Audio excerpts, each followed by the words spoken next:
बात करते हैं धनु राशि की। धनु राशि वाले जातकों के 6th हाउस में हो रहा है मंगल का गोचर। नॉर्थ डायरेक्शन में मंगल गोचर कर रहे हैं, क्या बात है।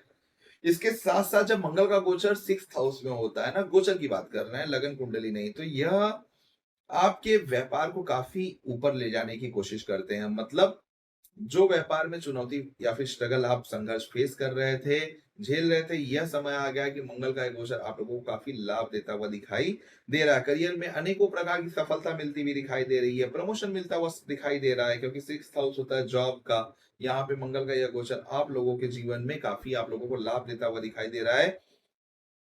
किसी का कानूनी कोई केस चल रहा था या फिर हो सकता है कोई मुद्दा चल रहा था, तो यह सही समय है आप लोगों के हित में परिणाम मिलने के लिए, उसका रिजल्ट मिलने का यह सही होगा। अगर ऐसा कुछ हो रहा है तो मुझे कमेंट जरूर करिएगा नीचे दिए गए नंबर पर। आत्मविश्वास में आपके वृद्धि होती हुई दिखाई दे रही है। इसके साथ साथ आपकी सेहत भी अब अभी तक हो सकता है कि थोड़ा सा ऊपर नीचे हो रही थी, बहुत सारा परिश्रम हो रहा था, लेकिन धनु राशि वाले जातकों की जो सेहत है यह मंगल के गोचर की वजह से थोड़ा सा सामान्य रहने की कोशिश मंगल जरूर करेंगे। आप लोगों को थोड़ा सा अपने शरीर के तापमान के ऊपर जरूर ध्यान रखना चाहिए, क्योंकि मंगल आपके 6th हाउस में है, बुध आपके 7th हाउस में। तो आप लोगों को कोशिश करना चाहिए कुछ भी खान पान में या फिर किसी इन्फेक्शन से बचना चाहिए, ताकि मंगल का यह गोचर अपने आप लोगों के जीवन में काफी अच्छे से काम कर सके। अब बात करते हैं बुध के गोचर की। बुध का गोचर आपके व्यवसाय के घर में हो रहा है, 7th हाउस में हो रहा है। यहाँ पे जब यह होता है तो यात्रा करने से आप लोगों को थोड़ा सा बचना चाहिए। जुलाई 2026 के महीने में अगर कोई धार्मिक यात्रा कर रहे हैं तब तो बहुत अच्छा है, लेकिन अगर आप घूमने फिरने के लिए यात्रा कर रहे हैं तो 1 महीने के लिए टाल दीजिए। नहीं तो अनेकों तरह की छोटी मोटी समस्याएं जो है ना, वह आप लोगों को झेलनी पड़ सकती है। मैं बार बार कह रहा हूँ, कोई भी अगर यात्रा करना चाहता है, मेरा ये वीडियो उसे जरूर दिखाइए। अगर वह धनु राशि का जातक है तो शायद हो सकता है वीडियो देखने के बाद वह यात्रा अपने 1 महीने के लिए टाल दें। नहीं तो आने के बाद यह वीडियो देखकर कोई फायदा नहीं होगा। इसके साथ साथ बुध का यह गोचर यहाँ पे आप लोगों के प्रोफेशन में, व्यवसाय में तो आप लोगों को प्रॉफिट देता हुआ दिखाई दे रहा है। इस महीने में आप लोगों को व्यवसाय में कोई बहुत ज्यादा प्रॉब्लम आप लोगों को फेस करने की जरूरत नहीं है। यहाँ पे आपके 10th हाउस लॉर्ड है बुध देव, प्रोफेशन के घर है, आपके व्यवसाय घर में बैठे हैं, तो यह एक अच्छी पोजीशन मानी जाती है। अपने से 10वें में बैठे हैं, आप कर्म के घर में, मतलब 10वां भाव कर्म का होता है, अपने 10वें में बैठे हैं तो कर्म में आप लोगों को अच्छा लेकर जाएंगे। साथ में सूर्य का जो गोचर है आपके 8th हाउस में हो रहा है, जहां पे ऑलरेडी बृहस्पति देव विराजमान है। यह गोचर कुछ खास नहीं माना जाता है। यहाँ पे थोड़ा सा किसी अपमान का डर, स्वास्थ्य संबंधी चिंताएं, देखिए मंगल भी कहीं ना कहीं, बुध भी कहीं ना कहीं, और अब सूर्य भी आ गए, स्वास्थ्य संबंधी चिंताएं आप लोगों को दे सकता है। आप लोगों को खास करके किसी भी होने वाले पानी से होने वाले इन्फेक्शन से आप लोगों को जरूर बचना चाहिए। मित्रों से आप लोगों का, संतान से यहाँ पे मतभेद होते हुए दिखाई दे रहा है, परिवार में मतभेद होता हुआ दिखाई दे रहा है।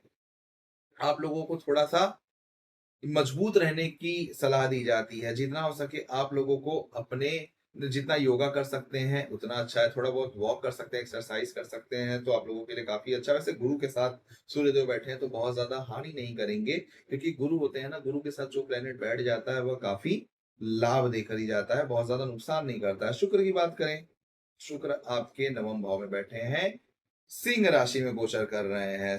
शुक्र जब आपके 9th हाउस में आते हैं तो यह एक आध्यात्मिक विकास की तरफ संकेत देता है। परिवार में कोई अच्छा सा आयोजन होता है, मांगलिक कार्य होता है, जिसकी वजह से खुशियां आती हैं। परिवार में नए सदस्यों का आगमन होता है, मेहमान का आगमन होता है।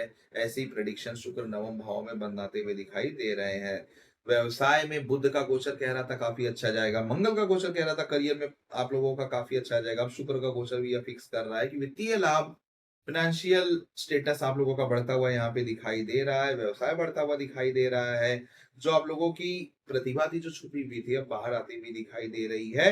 अलग अलग सांस्कृतिक गतिविधियां यहाँ पर बढ़ती हुई दिखाई दे रही हैं। तो शुक्र का यह गोचर आप लोगों के लिए काफी अच्छा है। लाभ भाव के स्वामी 9th हाउस में बैठे हैं ना, तो यह आप लोगों के लिए काफी अच्छा रिजल्ट देकर ही जाएंगे।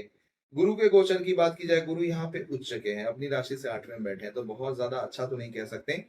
फिर वही कहूंगा, मीठा खाने से बचें जो लोग डायबिटीज के पेशेंट हैं। साथ साथ में गुरु 8th हाउस में उच्च के हैं, तो आप लोगों को अपने स्वास्थ्य पे पूर्ण नियंत्रण रखना चाहिए। परिवार में किसी भी प्रकार का कलह कलेश हो तो आप लोगों को पूरी तरीके से बचना चाहिए। माता के स्वास्थ्य का पूरा ध्यान रखना चाहिए। क्यों? माता का घर होता है यह, स्वामी बैठ गए 8th हाउस में। जब 8th हाउस में माता के घर के स्वामी, तो माता के स्वास्थ्य में थोड़ा अप्स एंड डाउन देखने को मिल सकता है, उनकी हेल्थ में थोड़ा अप्स एंड डाउन देखने को मिल सकता है। शनिदेव यहाँ पे बैठे हुए हैं परेशान करने के लिए, लेकिन शनि की प्रिडिक्शन में इस समय इतना नहीं कहूंगा, क्योंकि गुरु की जो नवीं दृष्टि है वह शनिदेव के ऊपर पड़ रही है, तो थोड़ा शांत रहेंगे। लेकिन अक्टूबर में जैसे ही गुरु का गोचर होगा 9th हाउस में, तो थोड़ा-सा आप लोगों को माता का विशेष ध्यान रखना चाहिए 27 अक्टूबर के बाद। क्या होता है ना दोस्तों, महादशा होती है, अंतरदशा होती है, प्रत्यंतर दशा होती है, साथ में गोचर होता है, सब मिलकर काम करते हैं। ऐसा नहीं है कि सिर्फ गोचर काम कर रहा है, महादशा अलग बैठी है। ऐसा हो सकता है आपकी दशा सूर्य की चल रही है, मंगल की दशा चल रही है, या फिर गुरु की चल रही है।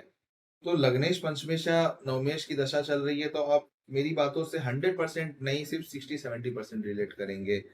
आपकी हो सकता है कोई और प्रॉब्लम हो, कोई और समस्या हो, तो इसलिए अपने कुंडली पर अगर पूरा विश्लेषण लेना चाहते हैं, कोई भी समस्या फेस कर रहे हैं, झेल रहे हैं, तो जो भी आप लोगों को नंबर शो हो रहा है स्क्रीन पे या फिर डिस्क्रिप्शन में, उस पर व्हाट्सएप करिए, कॉल करिए, क्योंकि घर का जो वास्तु होता है ना, सबसे इंपॉर्टेंट रोल वही प्ले करता है। क्योंकि हमारी दशा, जैसे मैंने कहा, गुरु, मंगल या सूर्य की अगर आपकी चल रही है, जो आपके बहुत अच्छे घर के लॉर्ड हैं, आपके हाउस के लॉर्ड हैं, लेकिन आपके ईस्ट डायरेक्शन में ब्रह्म स्थान पे टॉयलेट बना हुआ है, वॉशरूम कोई भीम है, कोई वास्तु दोष, आपने डस्टबिन रख दिया है, या फिर कोई बोलते हैं ना एंटी प्लैनेट, जो दुश्मन वाले ग्रह है, उनका कोई प्लैनेट का आर्टिकल रखा हुआ है, तो मेरी बातों से आप रिलेट नहीं करेंगे और आप लोग के जीवन में बहुत सारी डिफिकल्टीज, आप स्ट्रगल फेस करते हुए दिखाई देंगे। इसलिए घर में किसी भी प्रकार का वास्तु दोष बन रहा है तो कंसल्ट जरूर लें, सलाह जरूर लें, मुझे व्हाट्सएप जरूर करें, क्योंकि राहु आपके 3rd हाउस में बैठा हुआ है। 3rd हाउस में राहु बहुत कुछ करवाता है, बहुत मतलब आगे बढ़ने के लिए बहुत मेहनती बनाता है, लेकिन साथ साथ में घर का वास्तु जरूर चेक कर लेना चाहिए। मेरी यही सलाह है कि कोई भी प्रकार, किसी भी प्रकार की अगर आप समस्या को फेस कर रहे हैं, प्रॉब्लम फेस कर रहे हैं, तो मुझे दिए गए नंबर पे कॉल, व्हाट्सएप जरूर करें। मैं पूरी कोशिश करूंगा आपकी सहायता करने के लिए। चलता हूँ, इसके साथ-साथ मैं आशा करूँगा कि जुलाई 2026 का महीना आप लोगों के लिए काफ़ी शुभ साबित हो।